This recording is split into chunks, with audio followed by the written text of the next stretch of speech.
अभी जो है हम प्राथमिक स्वास्थ्य केंद्र रेफरल अस्पताल मधेपुर में खड़े हैं, जैसा कि मेरे पीछे बोर्ड देख रहे होंगे आप। और यहाँ पे आज एक विचित्र तरह का एक बच्चे का जन्म हुआ है, जिसके बारे में हमें सूचना मिली है।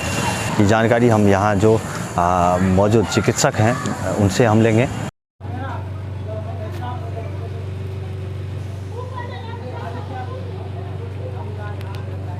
पीएससी में कुछ नया हुआ है क्या? जी देखिए, एक बच्चे को ट्विन बेबी जब बच्चा जन्म हुआ है।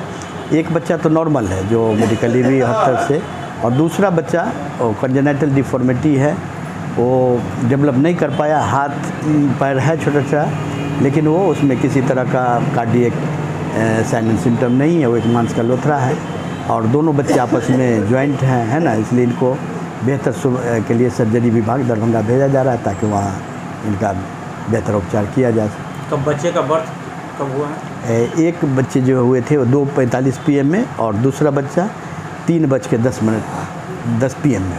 बच्चे के माँ का कंडीशन अभी क्या है? माँ नॉर्मल है, 6 महीना। तो PSC में उपलब्ध सुविधा उस हिसाब से उनको सब दिया जा रहा है। कति दिया है?